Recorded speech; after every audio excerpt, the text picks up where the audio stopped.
ABC6 is on your side, and we're going to prove that 2 is better than 1, as in... The iPad 2. We have given away several iPads, but this week we're giving away an iPad 2, if you can find it. Now, our contest is called Where is the ABC6 iPad 2? Each day during ABC6 News at 5, we'll post a clue on Facebook, so you can try to figure out where the iPad 2 is hidden. Now, we'll take down the clue. You need to take down the clue at 11:30 each night. You need to check it out before 11:30 because that's when we're going to take it down. That's what I'm trying to say. Right. Collect all 5 clues this week, and we'll open the phone lines on Friday. And Bob, I had someone hit me on Facebook today and said, hey, I already know where it is. I figured it out. Can I tell now? I said, no. You have to go till Friday because you have to read all the clues. How could, we're still trying to figure out the answer to yesterday's clue. Exactly. It didn't make any, I couldn't figure it out. Didn't make any sense to me. All right. Well, we haven't asked the Google yet, though. Yeah, exactly. So we will. All right. So again, be sure to check out the clue now. It's there until 11:30 tonight, and again tomorrow, and also Friday. And then Friday we'll open up the phone lines for you to phone in and give us your ideas. Absolutely. And speaking of Facebook, let's see how many Facebook fans we have right now. Currently 30,379 friends. Our goal here right now is 50,000. So go to our Facebook page there and like us. To get in on the conversation, go to facebook.com and type ABC6 Columbus. Well, the Mississippi River is cresting at lower than expected levels in some areas, but in Morgan City, Louisiana, the city is already surrounded by water. The Grubb family here is refusing to leave their home, and it's been in their family for more than a century, and they don't want to leave it behind. This is their version of living on higher ground. It took 19 hours to jack up the house, which is outside the seawall. The water is already creeping up, but they say they are staying. And in your first warning forecast, any hint of showers and wet weather across central Ohio, fewer and further between, just as expected during the day today. Still rather cloudy out there and cool, but we are starting to improve things very slowly as we get through the middle and second half of the week. Right now, first warning Doppler, downtown Columbus, Franklin County. We are rain-free. That's been the case for much of the day today, save for a couple of showers before noon. We're also watching some larger showers and actually some severe weather in the northeastern corner of Ohio, but having a real tough time making it any further south than Mount Gilead or Mount Vernon or Marion. So the northern areas, you might see a shower before sunset this evening. Everybody else, slight chance of a raindrop after we get through tonight. It can rain all at once to at night. Hopefully we'll keep the dry weather coming during the daylight hours, and that should be the case as we get through the second half of the week. Current temperature is doing a bit better than yesterday, running around 60 in Columbus, 59 in Dublin, and a good evening Westerville. Right now temperature just shy of 60. Across the rest of the region, a little cooler in Delaware, 57 degrees, around 60 in Lancaster, the hot spot at Newark right now, if you call it that, around 61, but these temperatures still about 10-15 degrees below where they should be for the middle part of May. But as I just said, we're turning that corner, and we'll see the improvement on many scales, including the temperature, as we get to the second half of the week. Downtown Columbus right now still looking rather murky, but we're seeing at least brighter skies, would say, looking in the optimistic point of view off into the distance. Temperature right now 57. Winds are light. That's some good news, and our relative humidity is not 100% as it's been lately, now 82%. So still a little on the muggy or damp side out there, but we're not seeing any showers for the moment. So as you're making your plans for this evening, maybe the kids have a meet, a game, practice, it should be okay until about 7 to 8 p.m. and a couple of those showers work back down from the north to the south in the second half of the evening and then overnight tonight. Look at the big picture for us then. We're watching, and this has been the same graphic we use in terms of those red arrows. This is the counterclockwise curl, that circulation.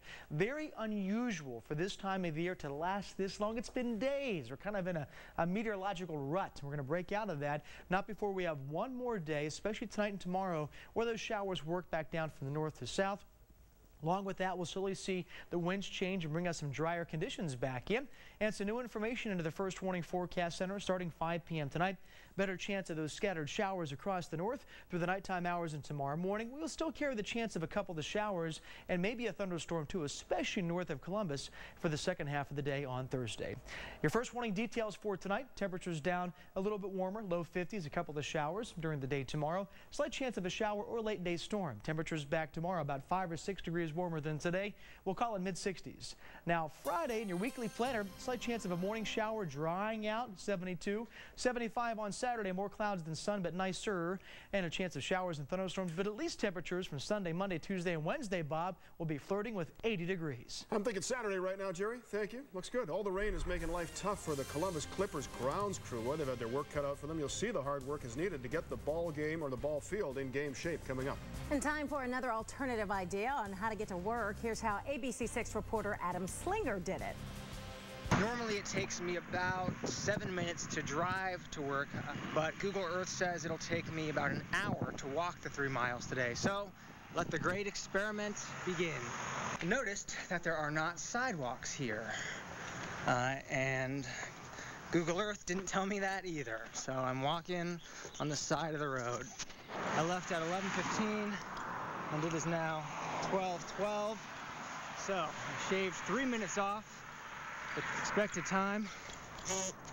Take that, Google Earth. Hardest working men in Columbus these days might be the grounds crew at Huntington Park. ABC6's Clay Hall says they've dealt with 4 rainouts this season, and they're often dodging raindrops. The tarp down is the rule rather than the exception this season for the Clippers. It's been miserable. This is the worst year that I can remember having.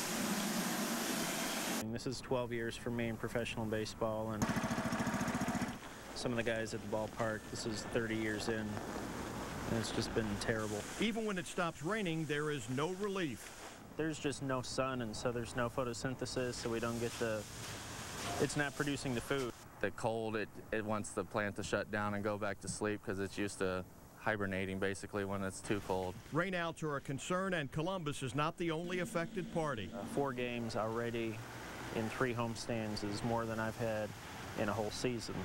And Major League Baseball lost 4 more last night, and they're up to 30 this year, which is more than they had all of last season. Forgive them, but they curse the meteorologists. We do. I know it's not their fault, but we do. No, we're not in love with the weathermen right now. At Huntington Park, I'm Clay Hall, ABC6 News. Down, Jerry. Down, Jerry. It is fun to blame Jerry, isn't it? It is kind of, you're right. We do it too.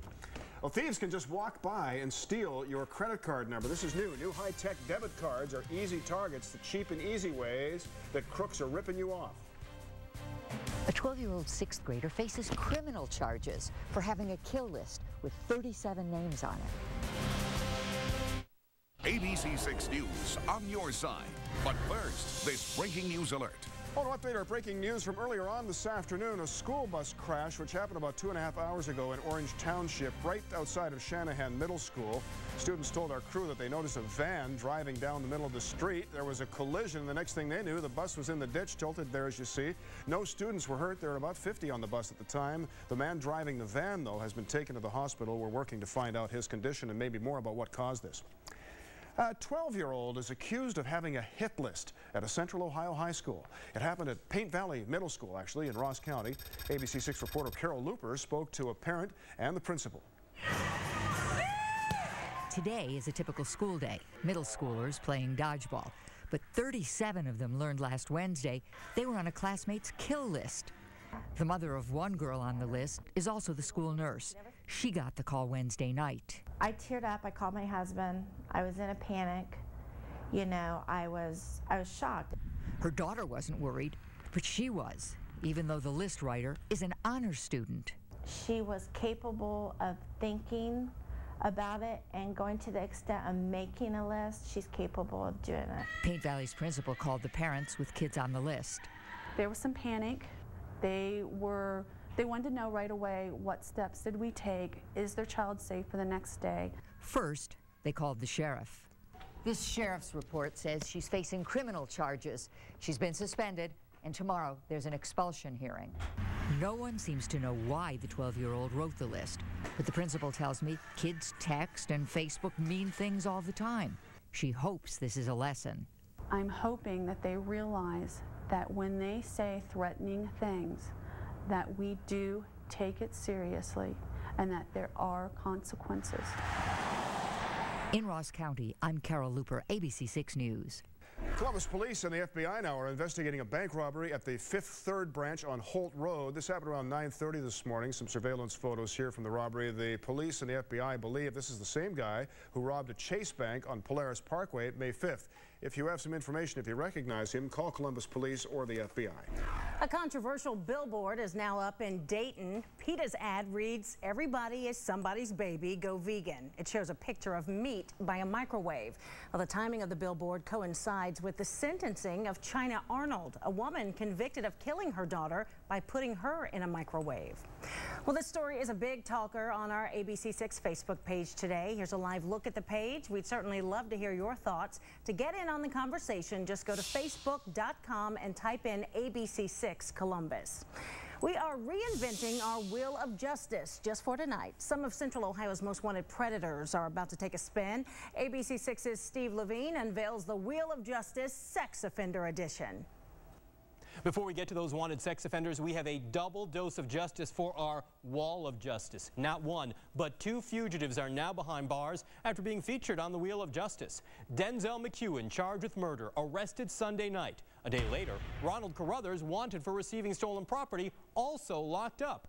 Now, on to our Wheel of Sex Offenders. Joining me is Sergeant B.G. Duffer with the Franklin County Sheriff's Office to fill us in on who you're searching for. Tonight, the hunt is on for 6 registered sex offenders who have not reported to authorities where they are living. They are Roger Howard, Adam Richardson, Safan Prune, Timothy Joyner, Ronald Will, and Hassan Hassan. Now let's spin the wheel to learn whose luck is about to run out.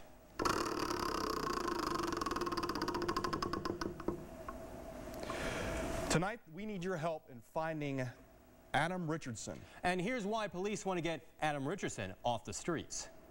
Your help is needed to get registered sex offender 35-year-old Adam Richardson off the streets. Adam Richardson was convicted of gross sexual imposition of a 9-year-old female. He was convicted back in 2006. Richardson's been missing in action since March when he failed to notify authorities where he's living. He's around 6 feet tall, has black hair and brown eyes. If someone knows where Mr. Richardson's living or working, please contact the local law enforcement agent and let them know that there's a warrant on this individual so that way we can come and pick him up. If you know where we can find any of these fugitives, call Crime Stoppers at 614-461-TIPS. With your help, the odds are good. We'll find these guys. With Sergeant B.G. Duffer, I'm Steve Levine, ABC6 News. Crime Stoppers will be in our Fighting Back phone bank tomorrow during ABC6 News at 5 and 6 o'clock. They'll take your tips about unregistered sex offenders in your neighborhood. Well, you can learn about crime near you with the ABC6 Fighting Back text alerts. Just go to abc6onyourside.com and you'll find the link at the top of the page there. Now in your first warning forecast, let's get to this downtown Columbus shot immediately because, believe it or not, I do think we'll see a couple of shadows in some of the buildings, the AEP building downtown right now, and look at a little bit of sun, a little bit of shadow being cast near Nationwide Arena. It's not going to be long-lived, so we're looking at a couple of shadows, a little bit of sunshine, still mostly cloudy for most of us this evening, but at least we're not seeing the rain, and temperatures are inching upward towards 60 degrees. We'll watch the numbers staying steady for the rest of the evening. We're calm right now and a relative humidity of 82%. Coming up in your full first warning forecast, we'll talk about the next 24 hours. Still the chance of some rain and storms, but then an improvement coming just in time for the weekend. Perfect timing. Thank you, Jerry. Now, new at 5:30, Governor Kasich is considering changing the way that your license looks. ABC6 reporter Dana Turtle joining us now live in West Columbus with what people think about pink. Dana. Well, Bob, the reason for all the hype about this is because the governor just got himself a new license. Here's an example of the new one. This is a salmon or pink colored here on the right side. And then on this side here, this is the older style license. So yeah, there's definitely a difference here. And we spoke with people just a couple of hours ago about what they think about this whole issue. And again, salmon or pink colors, they've been issued here since 2009. And that pinkish color is there because it's supposed to improve security by making it harder for folks to reproduce a phony ID. And surprisingly, like we said, a lot of you told us you don't mind the color or care at all. But here is exactly what the governor said in Dayton yesterday. Everybody says, can you change it from pink? And then I looked at it and I went, whoa. So I think we're thinking about whether we can have a better color. We'll see. Actually, I think it's good to have because it'd be harder to counterfeit. Anything that distinguishes from the regular colored licenses would be a good thing. And I think that there's more important issues out there that the governor could be worried about.